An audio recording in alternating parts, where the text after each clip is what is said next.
So a friend of mine the other day said, hey, have you seen the Tinder Swindler? I was like, no, what's that? And they said, check it out on Netflix. And so I watched this documentary. Oh my gosh, it blew my mind. The degree to which this guy goes to scam these women is insane. Now, I've been coaching women for over a decade. I've coached women who got scammed and they came in to learn how to keep themselves safe. I've coached women who, in the process of online dating, they were like, hey, what do you think of this? And yeah, I was a scammer, helped them avoid scams. And the Tinder Swindler was like clockwork, what a scammer tries to do. And the shame of this is that when we're trying to fall in love, you have to be able to cross a threshold. And that threshold is you must be willing to put yourself out there. And anytime we put ourselves out there, whether it be love or whether it be business or whether it be self-expression, there's a risk involved. And in dating, there's a risk with how do I stay safe with my heart, right? I don't want my heart to get hurt.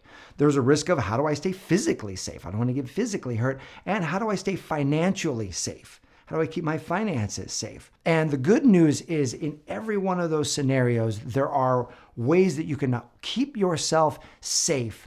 In other words, it doesn't mean that you won't ever experience heartache or rejection, but you know that if you do, you're going to be okay. It doesn't mean that you won't ever notice a risky situation, but if you notice how to spot the risks and spot the scams, you can well avoid them. The same way with driving a car. Driving a car, there's a risk. There's a risk you might get into an accident.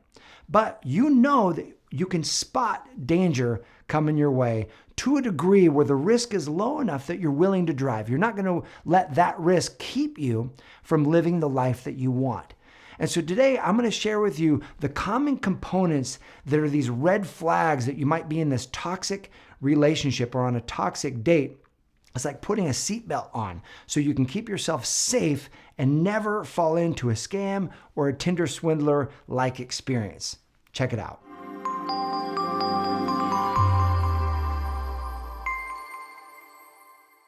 Hey there, this is Matt Boggs, and I'm the founder of the Love and Relationship Division here at the Brave Thinking Institute, where our mission is empowering people to create and live a life they love. And that includes your love life. So if this video serves you, I encourage you to click this subscribe button and click that little bell, because every week we bring you new videos to empower you in your love life. So I'm really glad we're able to put this video together for you, because my hope is that this video helps you have the confidence to date and feel free to date the people that you want to date, because you know that you're able to spot the scammers a mile off and steer clear. Now, the Tinder Swindler in this whole documentary is a special circumstance because this man was scamming to a degree that no one had ever seen before. But the elements that he was using were classic, common elements that most scammers use. So let's unpack it today. Let's take a look at this, because as you see these things, you're going to be able to spot them far off in the distance. Now, that said, just not every one of these signs means that someone's trying to scam you, but it's the combination of these things together that you want to look at. And the strongest tool that you have is your intuition, and we're going to tell you where that comes in just a moment. So the first thing that this gentleman did in the Tinder Swindler is he demonstrates wealth. And that's what most scammers try to do if they're trying to scam you for money, is they've got to try to convince you that they're wealthy. They've got to have pictures of them in private jets or in nice homes or driving nice cars or wearing really nice clothes, because they know if they can convince you that they're wealthy, then down the road when they ask you for money, they know that you'll believe, well, they'll have no problem paying you back because look at all this wealth. And that's exactly what the Tinder Swindler did. Most scammers never want to meet you.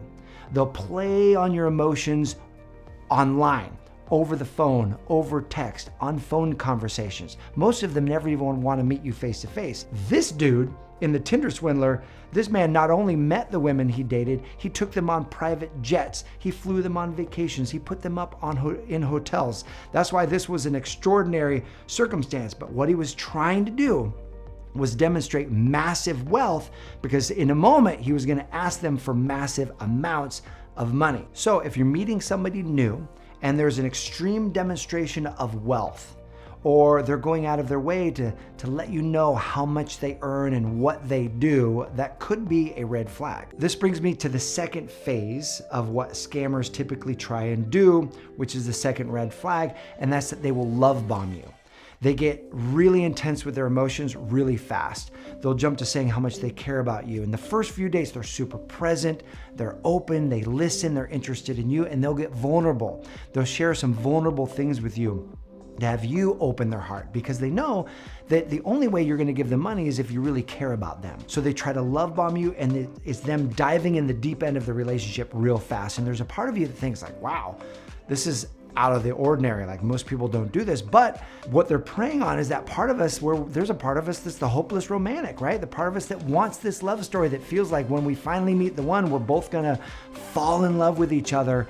And so they're playing that role. But as you stay present to yourself, stay present to your intuition, there's gonna be a part of your intuition that it feels off. Like, this person is feeling really intense, really fast.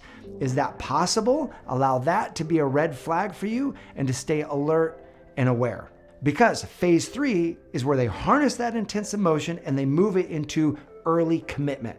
Like, things move really fast in the relationship. They start talking about being exclusive with one another just after a week or 2 weeks. They start talking about moving in together. They start talking about family and having kids and getting married one day. And all the dreams and hopes that you have for what you want your relationship life to be like, they'll start promising those things in the future. So if that starts happening really fast, you're like, wow, this person's getting serious, or they're asking me to move in. Not that you're actually gonna move in, they're just asking you to. And then notice there's gonna be some sort of obstacle, some sort of thing that prevents the relationship from actually progressing, but they're promising that relationship. So if there's a lot of commitment early on, that could be a red flag. That's red flag number 3. And red flag number 4 is called carrot on the stick. Carrot on a stick. And what that means is that they're always promising things in the future, because all of a sudden, even though they totally love you, even though they want to be with you, even though they want to marry you, their life gets really busy. And now they're not around as much. Now they can't talk as much. Now they can't hang out as much. Now there's not as much commitment and time investment on their end, and they leave you disappointed. And everything is being promised later. When I get through this phase, then we'll be together. When we get this deal done, then we're gonna get married. When I get through this whole thing, then I'll be able to move with you. And there's all these promises. And so you start hanging on to this hope. And if you, it's real easy to get wrapped up into the drama of this, and it's kind of like a fog. And if you take a moment to let the fog settle and get clear, and you ask yourself, wow, in the last 30 days, have I been disappointed more, or have I been happy more with this person? Because often they'll text you all the time, they'll talk to you all the time, but how much time have you actually spent with them? And that's exactly what the Tinder Swindler did, is he showed them great wealth. He even evoked reciprocity, where he showers them with gifts, puts them up in hotels, does all these things for them. So now they're feeling that trigger of reciprocity, like, well, if he's giving me this, then I can lean in more. He showered them with emotion, and then showered them with commitment, saying, I want to marry you, I want to be together, you're my girlfriend, we're going to build this big, beautiful life together. So those women began to imagine what life with this guy would be like. He was emotionally open and available, but then all of a sudden he wasn't around. He would call them and text them, but he was never physically there, because he's out scamming other people and doing his thing. But he was always promising, hey, when we get this big deal done, then I'll move you together with me, or when we get this thing, then we're gonna get married together. So those women were living in this hope for the future. So notice that red flag number 4 is if there's a carrot on a stick, and over the last 30 days, you've been like, you know what? I've been way more unhappy than I've been happy, then that is definitely a red flag. So now the Tinder Swindler, he had his game dialed in so well, he was actually playing the long con. So he would ask for $1,000, $2,000, but then he would pay them back. And not just pay them back the money they loaned him, but pay them back double. And so giving them reason that there's no reason to believe that he won't pay them back later when he asks for a whole lot more money. This moves us into phase number 6. Phase number 6 is drama, and where they raise the stakes. Now you care about them. Now there's been trust built. There's been so much trust, you've loaned them money, and then they've actually followed through on their agreement and paid you back double, more reciprocity. So now there's this feeling like you're in a bit of debt to them. And this is where the Tinder Swindler would call up, and there'd be some major drama that happened. And this person would have enemies that was after his life.